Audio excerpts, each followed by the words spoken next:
Hi guys, good evening. कैसे हो आप सब? मुझे पता है आप सब बहुत अच्छे हो, बहुत कुछ अच्छा कर रहे हो लाइफ में, है ना। मैं हूँ कल्पना और मैं फिर से हाजिर हूँ अपने इस चैनल पे एक नई कहानी के साथ। आज की कहानी है एक ऐसे राजा की जो समय समय पे एक सलाहकार की मदद लेता है। वो सलाहकार हर जटिल समस्याओं का हल करने में राजा की सहायता करता है, पर परेशानी ये है कि राजा कभी उसके महत्व को समझ नहीं पाया। लेकिन जब राजा को एहसास हुआ कि वो क्या गलती कर रहा है, राजा ने तुरंत ही अपनी भूल सुधारी। क्या आप सबको भी जाननी है ये कहानी? तो बने रहिए पूरे वीडियो में मेरे साथ बिना स्किप किए। और चलिए मैं भी बिना देर किए हुए कहानी को सुनाती हूँ। एक समय की बात है, मध्य प्रदेश के एक राज्य में एक राजा रहता था जिसका नाम था वीरभद्र।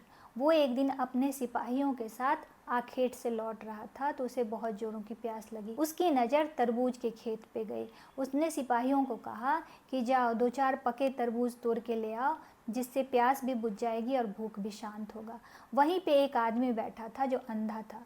राजा की बात सुन के जोर जोर से हंसने लगा। राजा ने कहा, तुम क्यों हंस रहे हो? उस आदमी ने कहा कि खेत में तरबूज होंगे तब तो तोड़े जाएंगे। तब तक सिपाही भी खेत से वापस लौट आए और उन्होंने कहा, खेत में तरबूज नहीं है। राजा ने कहा, तुम्हें कैसे पता चला कि खेत में तरबूज नहीं है? तो उस अंधे आदमी ने कहा कि एक तो तरबूज का समय बीत गया है, तो जो भी पके तरबूज होंगे वो बिक गए होंगे, जो भी खेत में होंगे वो सड़े गले होंगे, जो आप खाओगे नहीं। ये सुन के राजा आश्चर्यचकित हो गया। राजा को लगा कि ये व्यक्ति बहुत ही ज्ञानी है, समझ है इसके अंदर बहुत ज़्यादा। राजा ने उससे पूछा कि तुम्हारा नाम क्या है, तुम कौन हो, क्या करते हो? उस आदमी ने कहा कि मेरा नाम संजय है, मैं राहगीर हूँ, यहाँ वहाँ भटकता रहता हूँ, मेरा कोई स्थान नहीं है। राजा ने कहा, क्या तुम मेरी राजधानी चलोगे? वहीं पे रहना और छोटे मोटे मसलों में मुझे सलाह दिया करना।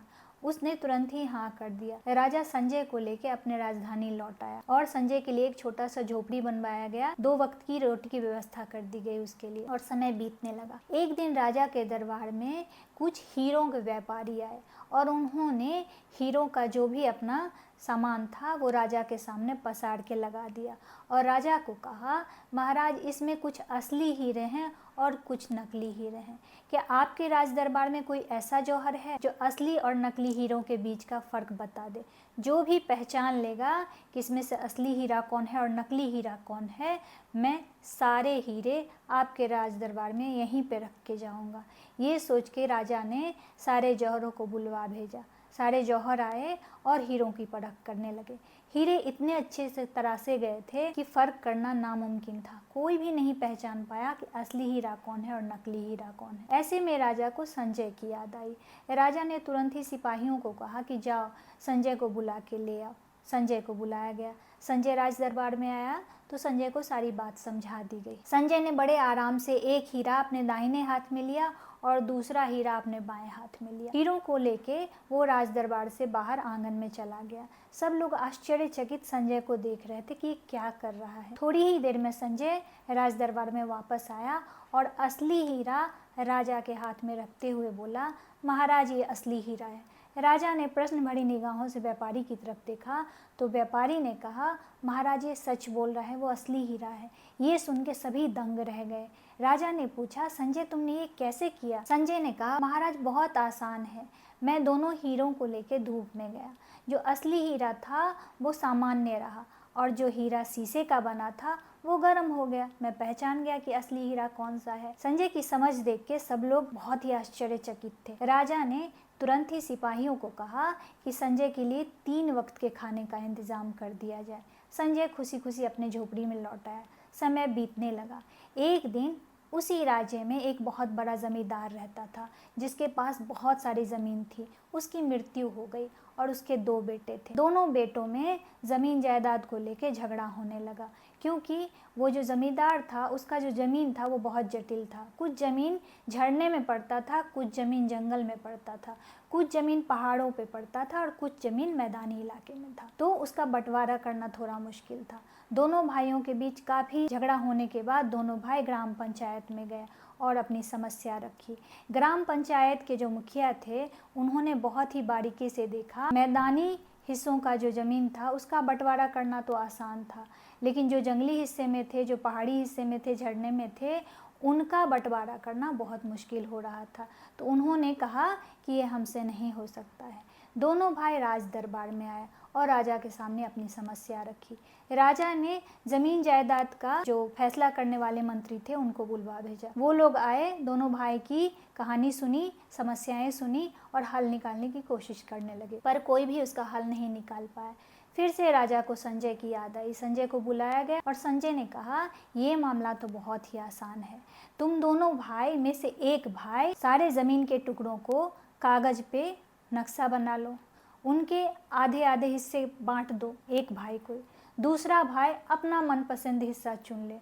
हो गया बंटवारा। कौन सा भाई कौन सा काम करेगा इसका फैसला लॉटरी द्वारा किया जाए, जो महाराज खुद निकालेंगे। हो गया तुम्हारे प्रॉब्लम का सलूशन। ये सुन के सब लोग आश्चर्यचकित हो गए और दोनों भाई भी संजय की समझ देख के बहुत खुश हुए।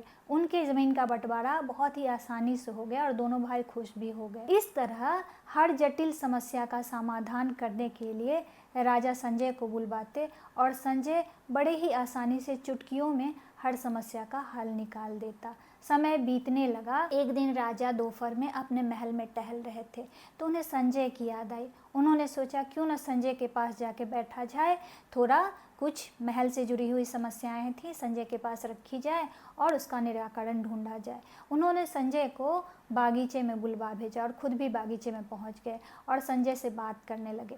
बातों ही बातों में राजा ने कहा, संजय तुम बहुत विवेकी हो, विद्वान हो, ज्ञानी हो, तुम्हारी बुद्धि इतनी तीक्ष्ण है कि हर जटिल समस्या का समाधान ढूंढ लेती है। लेकिन मुझे एक बात समझ में नहीं आई कि आज तक तुम्हें ये कैसे पता नहीं चला कि ये जो मेरा राज्य है ये मुझे विरासत में नहीं मिला है, ये हथियाया हुआ राज्य है। संजय मुस्कुराने लगा और बड़े ही शांत स्वर में बोला, महाराज मुझे इस बात का पता तो पहले दिन ही चल गया था। राजा ने कहा, वो कैसे?